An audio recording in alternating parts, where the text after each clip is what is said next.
Good morning, okay, at 7:34. Happy Friday to you. Happy Halloween. Not a joke. Sometimes you really need to figure out your financials. You gotta do that. You have different stages of life, right? Questnow.net. Quest is a wonderful advisory firm, business succession planning, M&A services located in Davidson, North Carolina. We got Dale Gillmore in with us. Good morning, Dale. How are you, sir? Hey, Justin. Good to see you. Great to see you. So we've chatted with you before. So explore, grow, change, legacy. Were you like in front of like a mirror in the bathroom one day, and then those like four pillars just kind of like came to you, or how did you like come to this? Bolt of lightning. Yeah. How did Quest come to focus financially for folks on the explore, grow, change, and legacy phases? Yeah. So, I mean, for us, it's really every client that we serve is in a different spot in their life or their transition or their career. And, you know, they're always thinking about goals. Are they short term? Are they long term? Are we building this business? Are we transitioning it? Do I have family that are going to take this thing over? Are our assets multi-generational? There's so many questions that always have to be resolved with our clients. So we created a path to make sure that we meet our client where they're at. And so that was the intention of Explore. So explore with our planners, grow with our CFOs and controllers, change with our M&A advisors and experts, and achieve a legacy with our chief family officer kind of program that we have with our family, our family office type clients that are going to be multi-generational and have a lot of things going on. So. Okay, if I go to Jimmy John's, pretty easy to say easy lettuce, right? They can just get rid of the lettuce. That's right. But when you're talking about succession planning and you're saying, hey, our nephew is going to come in and have a percentage, how do you start that conversation? That seems like it's a little bit more complicated than most. Yeah, it's not one conversation. It's not like hey, on Monday we decided and on Tuesday we executed. This is never that. There's always it's never one. There's never one solution. There's always 3 or 4 different paths and lanes, and you're always working them all. There's not to me, there's always this idea of, what's important with this business. Is this something that needs to be in the family forever? Or is this an asset in my portfolio that I need to build, grow, harvest, sell? And those are not easy questions either, so we usually, when a lot of our owners, are up to something and they're chasing and they're running and they're hard charging entrepreneurs and have all these ideas, and they just end up adding and building and stacking and building. But they don't always begin with the end in mind, so to speak. And so we kind of really try to pull out what their quest is. And sometimes we have to make it up for them until they tell us, hell no, that's not our quest. That's not it. So, it's a continuous conversation. Planning is never done. You didn't go like, do your estate plan and sign the documents and you're done. It's more like it's ever evolving. It's like, what is this business worth today? What does it need to be worth tomorrow? How can I achieve all the goals for myself, my family, my employees, my team? Because it all matters. Everybody's a little different. Every business is a little different. Every industry is a little different. Some people are make as much money as I can because I don't think this business will be worth anything later. Some people are just taking their time and building something that's bigger than themselves, and the approach is never the same. There's not a cookie cutter answer, whether it's your cousin, nephew, uncle, brother, and then dividing, making a difference between the owner. Are you an owner of a company? Are you an employee?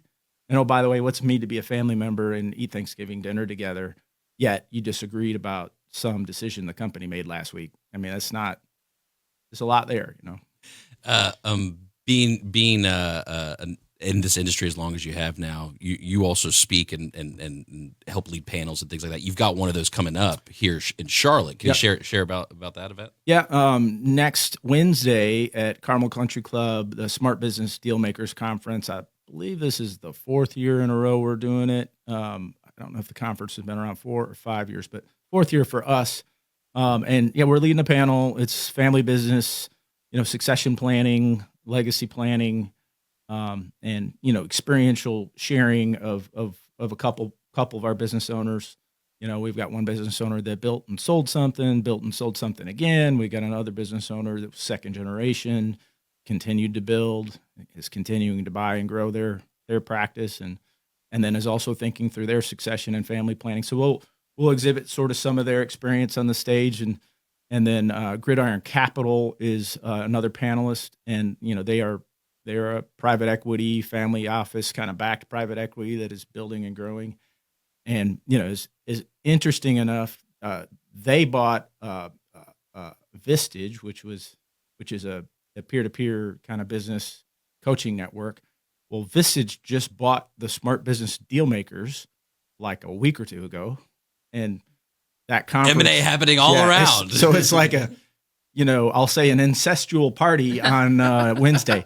So the multiple smart people that have sat down at this table and chatted with us have told us that there is a very large generational shift happening like right now. Yep, 100%. Yep. And does it feel that way from your business perspective? Yeah, it feels like it's moving fast but slow all the time. But change is happening fast. I think it's not just technology. I mean, it's like this great wealth shift it's real. I mean, and I always feel bad for like our generation because I think we're getting skipped. It's like we got this, the 70 and 80-year-olds, and they're jumping to the 30-year-olds, right? Like that next generation might be getting skipped a little bit. Just sorry guys. But it's that grandparent-grandchild relationship. Right. That's right. Somebody's not getting the party. But that what's really kind of cool as you see like the younger group, there's all the stereotypes of, millennials or Gen Zs or whatever. I'm not getting into that, but what's really kind of neat is that age, they are already technologically savvy, mm-hmm. right? They have all these other skills, but then you see sort of the green lack of experience, but yet they have these tools, and it's going to be neat to see sort of the technological advances of these businesses with the younger people.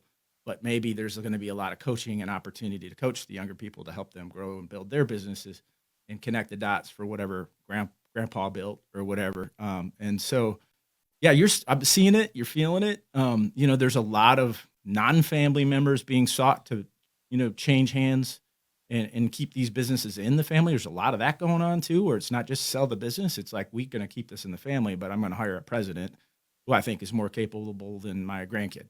Right. So it's not, it's not just hand the torch over to, a 25-year-old that has never run a business before. That's not usually the plan, but it's a lot of fun, and there's ever changing. There's always a new story. There's always a new opportunity every day. And it's just, it took a minute. That silver tsunami, I think, is the generic term that they call that one. I like that. Yeah, you're the first one to say that. Yeah. I figure it's like Halloween. Let's get real here. The silver tsunami. Yeah, that's great. The silver tsunami is what they call it. But I guess there's more to come, right? I mean, it's I think there's a lot of hidden wealth that the world doesn't see for these privately held businesses. I mean, there's significant value of these businesses, but it's not on the Dow Jones. You don't see that. Yeah. And that's the work that our firm kind of does. We track that for our clients, and but there's a lot of hidden wealth that isn't just showing up in stocks and bonds that is yet to be harvested in some cases. So. We're talking with Dale Gillmore of Quest, questnow.net, advisory, business succession, M&A planning. Speaking of planning, like when should like a business owner start planning, like of any of that kind of stuff? I mean, it should be part of your fabric of you and your company and your family. To me, it shouldn't be, I'm going to start tomorrow. It should be, I'm going to start and continuously do it with the ability to change and shift as the markets change, or as the economy changes, or the interest rates go up or down, or tax opportunities shift left or right. I mean, you just need to make it part of your business. Forecasting, projections, from your strategic plan to your 3-year plan to your next year's budget, all of that stuff should happen in the business. You should be doing that with your family, and so our Explore package is really trying to figure out what your quest is and build this gap, and then figure out how do we attack the gap and make sure that those goals are really achieved the way that our clients and their families want them achieved, and go on offense instead of just play defense and all of a sudden, one day I got to do something. That's right. Dale Gillmore, questnow.net. Whether the season for you is explore, grow, change, legacy, and you're looking for advisory, business succession, or M&A services, Quest is the option for you. And Charlotte Dealmakers Conference, November 5th, Carmel Country Club. Hope it goes well. Excited. Yeah, man. Great opportunity to hear real-life examples and apply it to real life. Thanks for your help in the parking lot, Mamie, for 20 minutes. Absolutely.